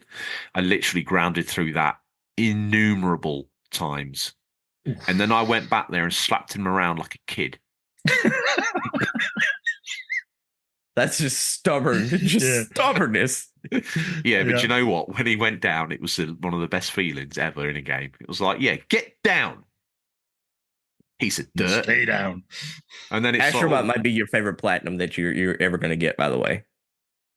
I already kind of knew this was going to happen ahead of time. As long as it didn't make any mistakes on the way in, and it's executed flawlessly, the vision was going to be real. I'm glad about that. In terms of other games I'm going to play, don't know, there might be a sniff of MLB. I'm trying to think what's else in the rotation that I'm like really keen to push over the line, really. Are any of y'all interested in Space Marine? Like the Space Marine 2 game that just came out? Yeah, I mean, that's another pickup. And the PS5 is looming large, as is a wedding. Dun, dun, dun, dun, dun, dun, dun. So will I get Space Marine? Yeah, probably. I'm excited. I've never played a Warhammer game. I think that if you like the lore, I think it's your game. I know. Finster's been enjoying it, hasn't he? And Finster is one of the guys out there that likes to. Yeah. I don't know if he plays the tabletop game for sure, but I definitely know he's into painting the miniatures and really loves that element of it. I've never actually checked in to see if he actually plays the tabletop, but presumably he must do. Let us know, Finster. Okay. But that does look great, but I'm at this. I don't know why I've put myself in this corner. Really, I'm in this corner. I'm like, well, is it sensible? What's become of me? Let's get into our loyal supporters. If you support us, we don't ask for any money. The show will always be free. Absolutely, it will. But if you want to support us, we really appreciate that. RGT, give me a breakdown of those tiers. What they're going to get, and what's the money they might need to require. Hey. $3 a month, you get read out on every show, which we'll be doing in a moment. $5, you get read out on the show, and you get our yearly art merch as we change it each time. The album covers, we get $8. We get read out on every show, art merch yearly, plus access to the Unglorious chat, which we've done one. I'll be doing a second one soon. So keep an eye on that. Hold yourself clear, because you've got one more tier. You're upselling that tier, sir. Okay. What's the next tier? $10, which is read out in the show, art merch yearly, plus access to the Unglorious chat and quarterly Zoom chat with the host. Sorry, that's the one I meant. So I'll be doing another one of those soon. So on our Discord, which is completely free to use, there is a locked off section where people who pay can go in and chat privately about the show or whatever it is. That's the reference that RGT is making. I'll be honest with you. At the minute, anyone who joins, we're sending a t-shirt regardless. You It's our first year of this. You missed the early adopter box. Shame on you, but the cheap seats look comfy. I don't blame you. But why not come down the front for $3 a month? You're going to get yourself a new T-shirt that's cheaper than Primark, no child labour. Actually, do you know what? We've not vetted the origin of the T-shirts. Probably some element of child labour involved, but we're all cool with that because everyone's doing it. Minimal. Just a bit of sewing. Probably maximal child labour usage, if I'm honest. We're working to a price point, guys. $3 going to get you read out on every show. Come join the Discord. It's free anyway. You get yourself a free T-shirt. If you're in any of the tiers above that, you're smashing life. Okay, and we're very grateful to you for that. Definitely. In the meantime, those that have supported us are waiting around to hear their name read out, RGT. Why don't you hit me up with the first name and we'll take it roundabout, although there is a hard and fast rule now, while you've been out on the outside while we've been on the inside. Because he does it so well, Seb has to say Fat Zangief's voice.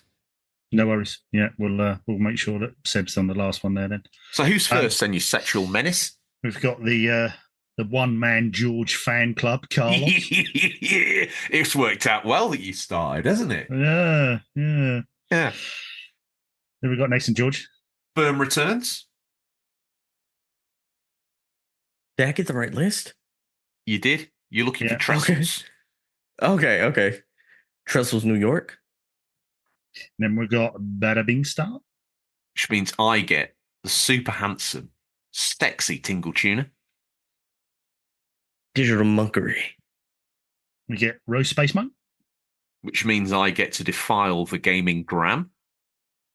Balbada. Boba. Which means we need to get him off here, but we've got the immortal Scotty, a.k.a. the fifth wheel of the show, Marathon Gaming, the fifth Beatle. Seal Master Elliot. Oh, that was good. And we've got your red-headed stepson, Ginge. Beautiful, beautiful human. He's got 2 arms bigger than pasta.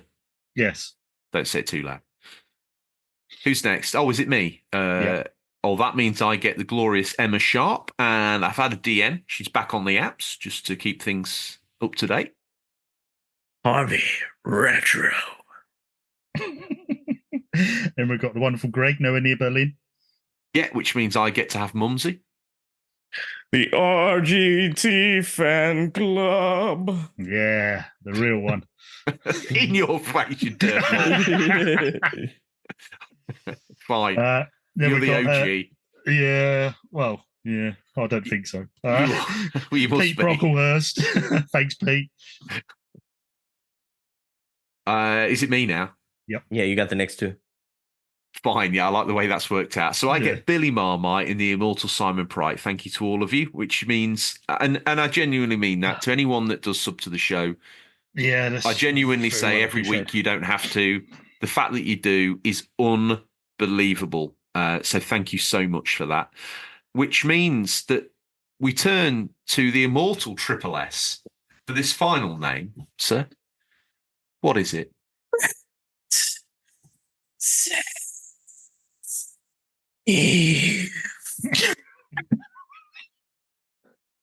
Wow.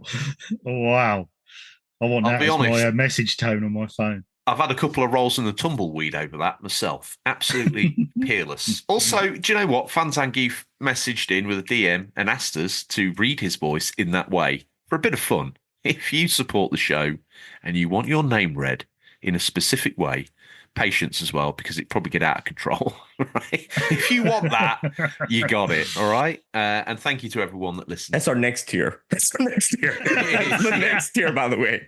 I'm just letting you know. tier. We got to bump you up if you want to get your voice read like that.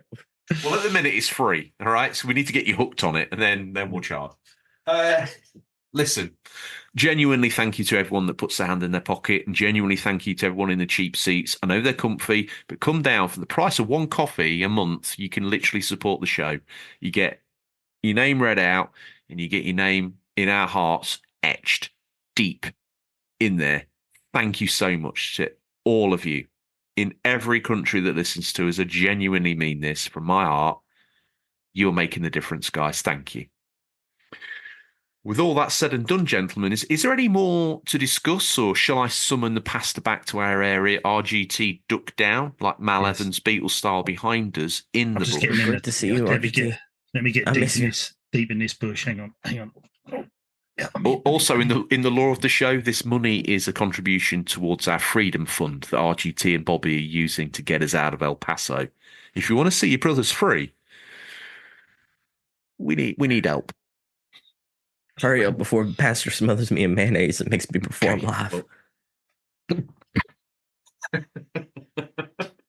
Again. I almost want to delay. That's all we have time for this week, listeners. As always, thank you for your time. Look forward to the pleasure of speaking to you again next week. Until then, happy gaming. And remember, there's nothing wrong with being given the unofficial controller. It's what you do with it that counts. See you guys. Laters. Take it away, Pastor. George and Seb rolling down the road. RGT riding shotgun, a heavy load. Pastor Longhorn waiting to unfold.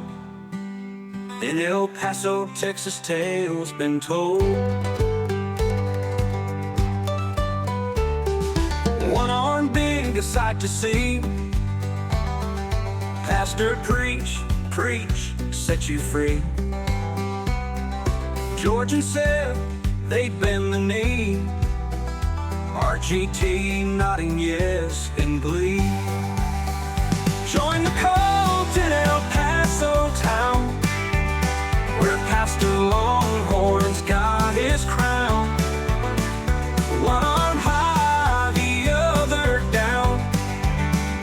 We're the wildest show around. Sunday's hot, the desert air. George and Seb both feel the glare. Longhorn's words hang everywhere. Salvation found without a care. Sunday's hot, the desert air. George and Seth both feel the glare. Longhorn's words hang everywhere. Salvation found without a care. RGT plays a sacred tune underneath